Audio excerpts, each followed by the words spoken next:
दोपहर 3 बजे के भोजपुरी समाचार में अपने के स्वागत बा। नमस्कार, हम अफरोज। सबसे पहले प्रमुख समाचार। नेपाल कम्युनिस्ट पार्टी नेकपा के दोनों अध्यक्ष बीच भेंटवार्ता, पार्टी एकता के बाकी काममा संवैधानिक नियुक्ति लगायत के विषय में छलफल। तीज त्योहार में हो सके वाला आपराधिक गतिविधि नियंत्रण खातिर राजधानी में विशेष सुरक्षा योजना लागू, नागढुंगा में तालीम प्राप्त कुकुर से चेक जांच शुरू। महोत्तरी में चोर रास्ता होखत केराऊ लगायत के सामान सब की तस्करी बढ़ल, जिला प्रहरी कार्यालय महोत्तरी बढ़ौल गश्ती। फिनलैंड में एक दिन खातिर 16 बरस के किशोरी आभा मुर्तोग बनावल गई, प्रधानमंत्री सन्ना मरीन के उदाहरणीय काम। इंडियन प्रीमियर लीग में आज सनराइजर्स हैदराबाद किंग्स 11 पंजाब बीच भिड़ंत, खेल नेपाली समय मुताबिक रात 7:45 बजे शुरू होगी।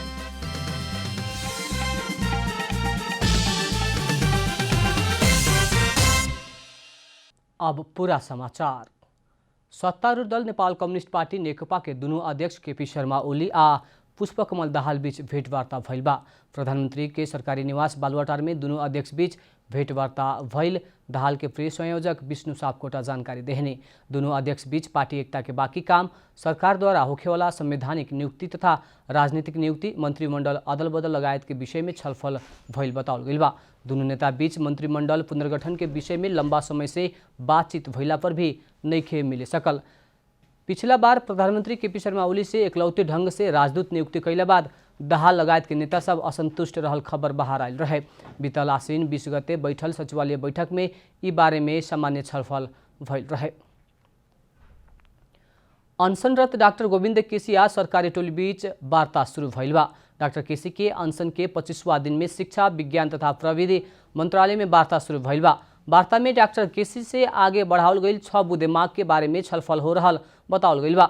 सरकार द्वारा शिक्षा सचिव गोपी मैनाली के नेतृत्व में 3 सदस्यीय वार्ता टोली गठन कल गई बाटे त डॉक्टर केसी के तरफ से डॉक्टर जीवन छेत्री के संयोजकत्व में 4 सदस्यीय वार्ता टोली गठन भइल ह।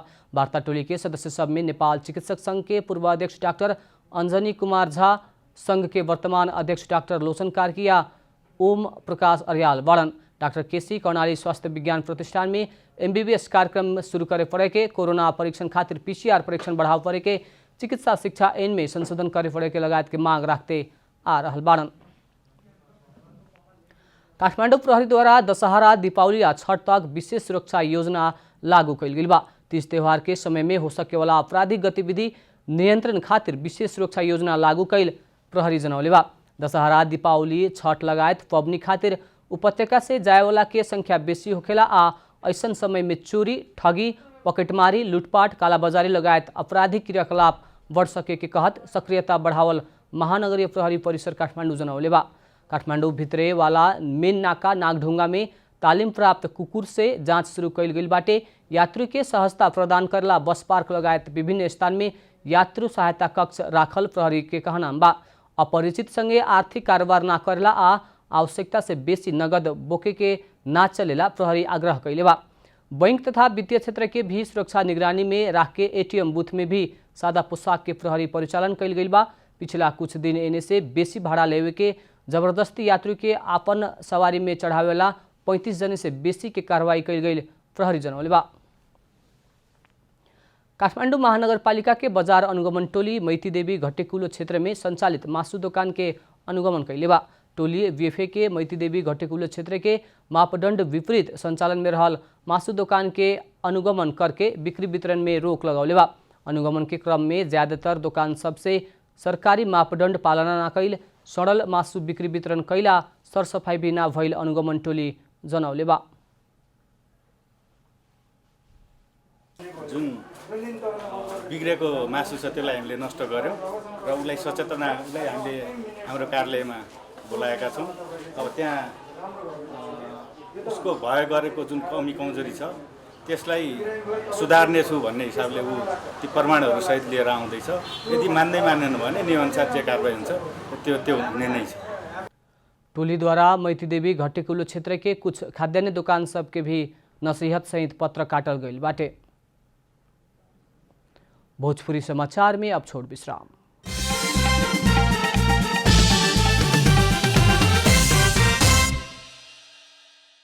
भोजपुरी समाचार में अब थप समाचार।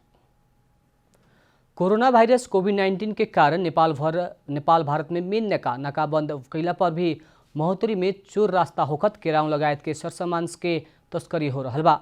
तस्करी करे वाला के संख्या बढ़ते गईले बाद जिला प्रहरी कार्यालय महोत्तरी गश्ती बढ़ौले बा। कोरोना वायरस के चलते महोत्तरी के मेन सीमा नाका सब लंबा समय से बंद बाटे। सीमा नाका से आवत जावत में रोक लगौला पर भी विभिन्न सरसामान सब तस्करी करे वाला के संख्या में तनको नइखे कमी आयल। महोत्तरी पिछला कुछ दिन पहले से नेपाल से भारत तरफ केराव तस्करी के ट्रांजिट पॉइंट बनते जा रहल बा। भारत संगे करीब 36 किलोमीटर खुला बॉर्डर के चलते अभी रोजाना सैकड़ों क्विंटल चोरी के केराव जफत हो रहल बा।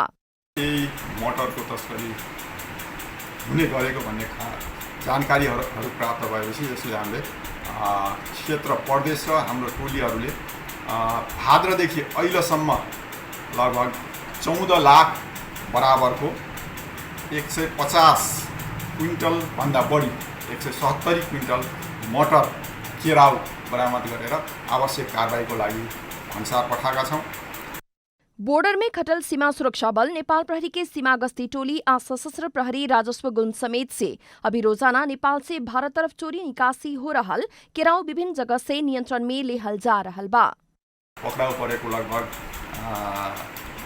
30 क्विन्टल भन्दा बढी मोटर छ र 3टा मोटरसाइकल र 2.5 लाख भन्दा बढीको हामीले कपडाहरू बरामद गरेर हिजो र अस्तिको तत्काल अब भन्सार बुझाउन बाँकी छ। सीमा नाका के बंद तथा खेत में रोजाना केराव तस्कर सबके संख्या में बढ़ोतरी हो रहल बा। चोरी नुकी तस्करी गरिरहेको वा फेला परेको अवस्था छ भने हामी पनि भन्छौँ कि नेपाल सरकारको कानुन सम्बद्ध उनीहरूलाई कारबाही हुनुपर्छ, किनभने तस्करलाई बढावा गर्नको लागि हामी यहाँ बसिरहेका छैनौँ र निश्चय पनि नेपाल सरकारको हाम्रो टोलीहरू छ, राजस्व टोली छ, भन्सार छ, नेपाल प्रहरी छ लगायतका हाम्रो सुरक्षा निकायहरू छ, जुन मटर तस्करी अथवा अन्य विषयमा तस्करी गर्ने जुन गिरोहहरू छ उनीहरूलाई कारबाहीको दायरामा राख्नुपर्छ। एने जिला प्रहरी कार्यालय महोत्तरी द्वारा 2 महीना के अवधि में ही 22 लाख से बेसी राजस्व और 10 टन तस्कर के पकड़ के भन्सार कार्यालय के बुझावल जा चुकल बा। महोत्तरी से नवीन प्रियदर्शी के रिपोर्ट। सिद्धिचरण राजमार्ग अंतर्गत उदयपुर के कटारी नगरपालिका 8 सिरी से स्थित सानो दमार्ग में कंटेनर दुर्घटना भइला बाद 2 जने के मृत्यु भइल बा। बुध के संझिया ओखलढुंगा से कटारी तरफ आ रहल ना 5 ख 9424 नंबर के कंटेनर दुर्घटना भइला बाद 2 जने के घटनास्थल में ही मृत्यु भइल बाटे त 2 जने गंभीर घायल भइल जिला प्रहरी कार्यालय उदयपुर के एसपी भीम बहादुर दाहाल जानकारी देहने। मृत्यु होखेवाला में मीन राणा मगर आ राकेश कुमार यादव बाड़न। सब बड़का पत्थर से किचाइल आ बुध के संझिया बरखा हो रहल कारण सब निकाले ना सकल इलाका प्रहरी कार्यालय कटारी के प्रमुख डीएसपी हेमंत भंडारी क्षेत्रीय जानकारी देहने। सब निकाले के तैयारी हो रहल डीएसपी भंडारी बतौले बानी। वही लेखा योगेंद्र दाहाल आ विजय भुजेल गंभीर घायल भइल बाड़न। उ लोग के कटारी अस्पताल में इलाज होखे ना सकला बाद थप इलाज खातिर न्यूरो हॉस्पिटल विराटनगर रेफर कैल गई कटारी अस्पताल जनौले बा। जाजरकोट के जुनी चादे गाउँपालिका 1 औल में जीप दुर्घटना में पड़ल 6 जने के शव उठावेला स्थानीय से अवरोध कैल गई बा। बुध के संझिया भे 1J935 नंबर के जीप दुर्घटना भइला बाद वार्ड अध्यक्ष सहित 6 जने के मृत्यु भइल रहे। दुर्घटना में वार्ड नंबर 11 के वार्ड अध्यक्ष 50 वर्ष के अमर बहादुर शाही सहित 60 वर्ष के कृति शाही, 32 वर्ष के खेम बहादुर शाही, वार्ड नंबर 5 के 30 वर्ष के मल्लिका बस्नेत, 29 वर्ष के कृष्ण बहादुर शाही या लाल बहादुर बुढ़ा के मृत्यु भइल ह। बेपत्ता कहल छेड़ागाड़ नगरपालिका 5 के कर्ण बहादुर शाही के परिचय खुलल बाटे। चालक गोरख बहादुर बस्नेत संपर्क में ना रहल प्रहरी जनौले बा। मापदंड विपरीत बनावल सड़क के चलते गाड़ी दुर्घटना भइल कहत सब निकाले ना देहल प्रहरी के कहनाम बाटे। जुनीचादे 1 लोडने में लुहादक तक निर्माण भइल सड़क ठेकेदार के लापरवाही के कारण मापदंड विपरीत निर्माण भइल स्थानीय के आरोप बाटे। बार बार वो सड़क मापदंड विपरीत भइल आवाज उठौला पर भी सरकार वाला से व्यवस्था कैला बाद दुर्घटना बढ़ल स्थानीय की शिकायत बा। अब आर्थिक समाचार।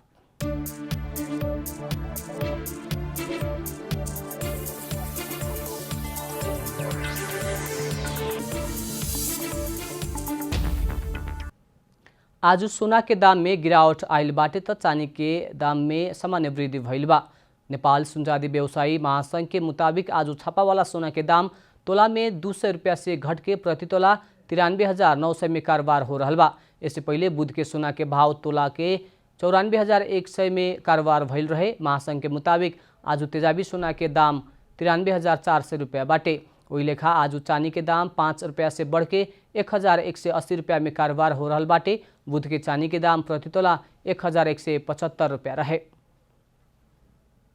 आज डॉलर के दाम घटल बाटे। बुध के बढ़ल डॉलर के भाव आज घटल हुए। आज नेपाल राष्ट्र बैंक एक अमेरिकी डॉलर के खरीद दर 117 रुपया 4 पैसा, बिक्री दर 117 रुपया 64 पैसा कायम कैले बा। बुध के तुलना में डॉलर 19 पैसा से घटल है। बुध के एक अमेरिकी डॉलर के खरीद दर 117 रुपया 23 पैसा, बिक्री दर 117 रुपया 83 पैसा रहे। भोजपुरी समाचार में अब छोट विश्राम।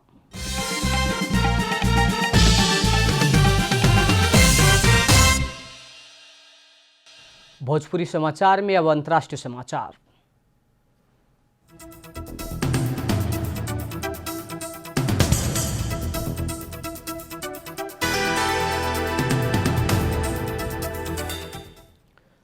फिनलैंड में एक दिन खातिर 16 वर्ष के लड़की के प्रधानमंत्री बनावल गई बा। फिनलैंड लैंगिक समानता खातिर उत्कृष्ट देश पड़ेला। प्रधानमंत्री सन्ना मरिन हाले थप एक उदाहरणीय प्रस्तुत कैले बाड़ी। वहाँ के 16 वर्ष के किशोरी के एक दिन खातिर प्रधानमंत्री के पद हस्तांतरण कैले बाड़ी। पद हस्तांतरण करत मरिक्त उदाहरणीय उक्त उठाउले बाड़ी। आभा मूर्तो नामक किशोरी बुध खातिर प्रधानमंत्री बनावल गई रहली, लेकिन कोनो नया निर्णय करे के या कानून बनावे के ना मिलल। वहाँ के प्रविधि में महिला अधिकार बारे राजनीतिज्ञ सब संगे दिनभर बैठक के छुट्टी नहीं देहल गई। संयुक्त राष्ट्र संघ के बालिका दिवस के अवसर में चैरिटी खातिर फिनलैंड ऐसन कार्यक्रम आयोजना कैल जनौले बा। अब खेलकूद समाचार।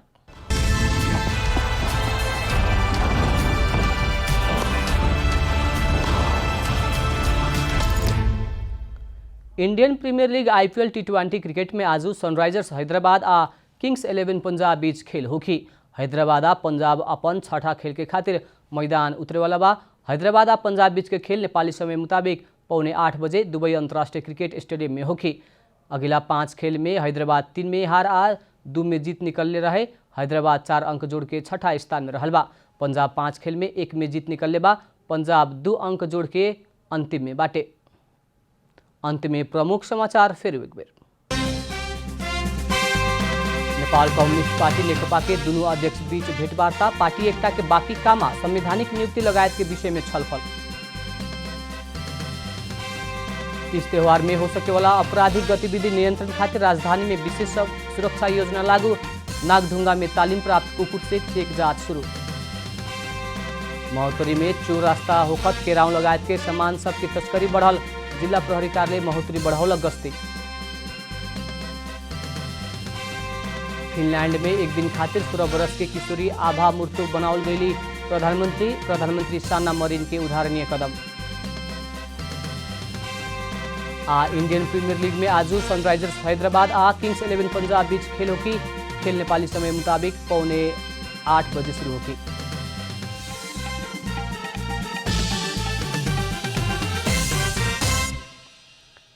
भोजपुरी समाचार अभी खातिर इतना ही। जनता द्वारा जनता खातिर प्रसारित जनता टेलीविजन के कार्यक्रम सब यूट्यूब, ट्विटर, फेसबुक आ हमने के वेबसाइट जनतासमाचार.com में भी पढ़ा देख सकत बानी।